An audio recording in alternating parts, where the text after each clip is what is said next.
गुरु भक्ति योग।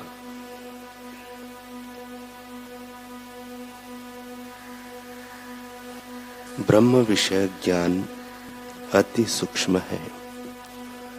शंकाएं पैदा होती है और उनको दूर करने के लिए एवं मार्ग दिखाने के लिए ब्रह्मज्ञानी आध्यात्मिक गुरु की आवश्यकता रहती है। सत्य के सच्चे खोजी को सहायभूत होने के लिए गुरु अत्यंत महत्वपूर्ण भूमिका बजाते हैं। आध्यात्मिक गुरु साधक को अपनी प्रेम पूर्ण एवं विवेकपूर्ण निगरानी में रखते हैं तथा आध्यात्मिक विकास के विभिन्न स्तरों में से उसे आगे बढ़ाते हैं। सच्चे गुरु सदैव शिष्य के अज्ञान का नाश करने तथा उसे उपनिषदों का ज्ञान देने में संलग्न रहते हैं।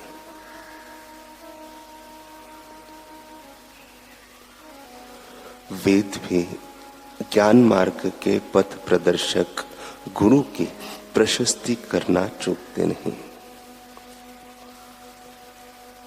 साधक कितना भी बुद्धिमान हो, फिर भी गुरु अथवा आध्यात्मिक आचार्य के सहाय के बिना वेदों की गहनता प्राप्त करना या उनका अभ्यास करना उसके लिए संभव नहीं है।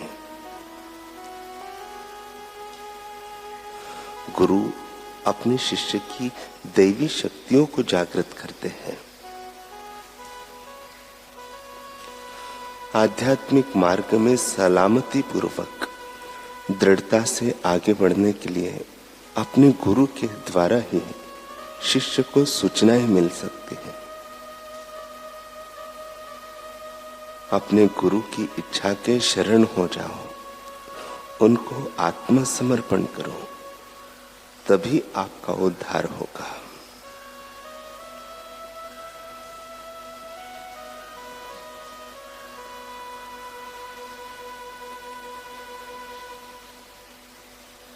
हमने सुना था कि जोधपुर राज्य के फुलमाल गांव में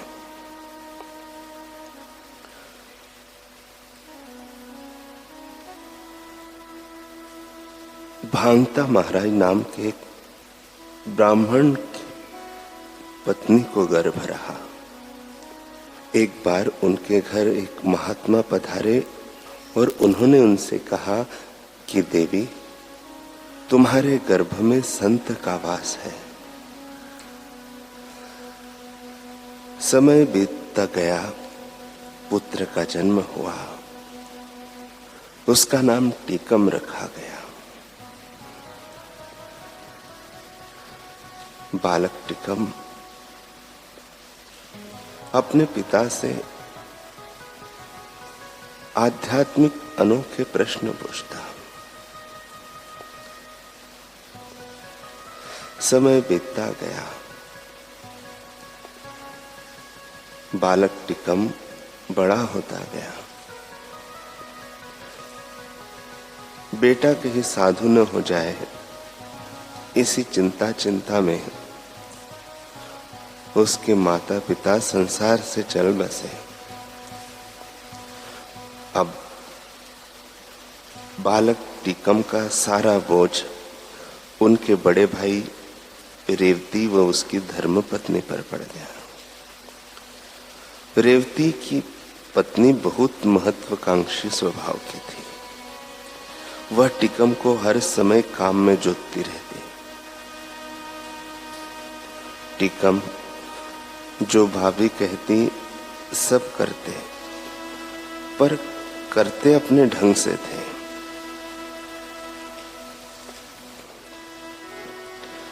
खेत में पानी देते तो पहले चींटियों और कीड़े मकोड़ों को बीनकर किसी ऊंचे स्थान पर रख देते। एक बार खेत में पानी देते समय उन्हें एक दो जगह कीड़ों के बिल दिखे। उन्हें पानी से बचाने के लिए वे बिल के चारों ओर मिट्टी की मेड़ बांधने लगे। ऐसा करने में कुछ पौधे उखड़ गए और खेत का कुछ भाग सूखा ही रह गया। इतने में भाभी वहां आ गई। उसने दांत पीसते हुए कहा, महात्मा, ये क्या कर रहे हो? सिंचाई कर रहे हो कि कीड़े मकोड़े को पाल रहे हो? ढोंगी कही के। खाने को चाहिए मन भर, काम करने को नहीं रत्ती भर। यही सब करना है तो ढोंगी साधुओं में जा मिलो।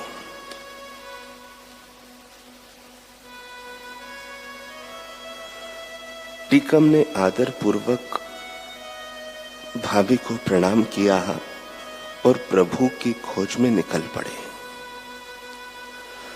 घूमते घामते वे एक सन्यासी के आश्रम में जा पहुंचे और सन्यासी के निर्देशानुसार ध्यान धारणा में लग गए। साधना में कुछ अनुभव हुआ, किंतु आत्म तृप्ति न हुई। वे बेचैन रहने लगे। एक दिन टीकम को स्वप्न में एक महात्मा के दर्शन हुए। वे बोले, वत्स, मैं तुम्हें पहले से जानता हूं। तुम गर्भ में थे तभी मैंने तुम्हारी मां को तुम्हारे साधु होने की सूचना दे दी थी। तुम पिछले जन्म में ज्ञानी भक्त थे, लेकिन ज्ञान के अभिमान के कारण तुम्हारे कुछ भोग शेष रह गए थे, इसलिए तुम्हारा यह जन्म हुआ है। तुम पुष्कर चले जाओ और मेरे शिष्य परशुराम देव से दीक्षा ले लो। जब तक शिष्य आत्मज्ञान न पाले तब तक सद्गुरु पीछा नहीं छोड़ते। कैसी है महापुरुषों की करुणा कृपा। पुष्कर पहुंचकर उन्होंने परशुराम देवाचार्य जी से अपनी शरण में रखने की प्रार्थना की। समर्थ गुरु से दीक्षा मिलने के बाद उनका अंतरात्मा का रस उभरा और वे लक्ष्य की ओर तीर की तरह चल पड़े। भगवान के भजन चिंतन के सिवा न और कुछ करते और न उनके गुणगान के सिवा कुछ कहते सुनते। यदि कोई कुछ और कहता तो कहते, भाई तत्व की बात करो ना।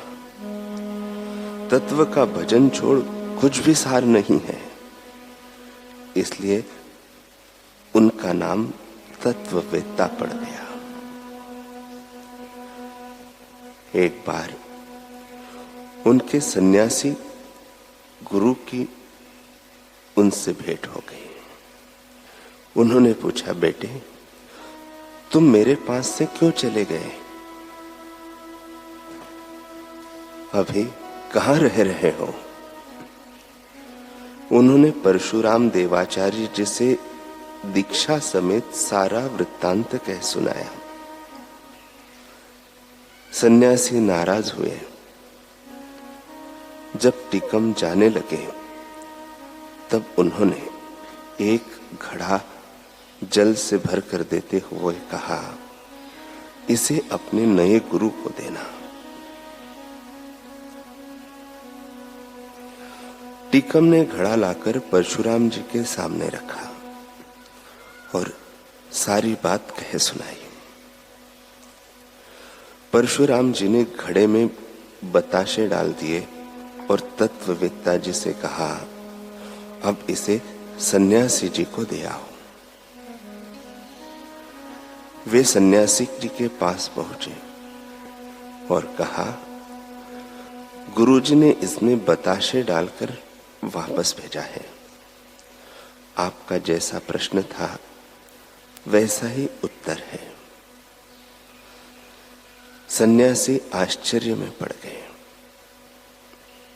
बताओ तुम क्या समझे?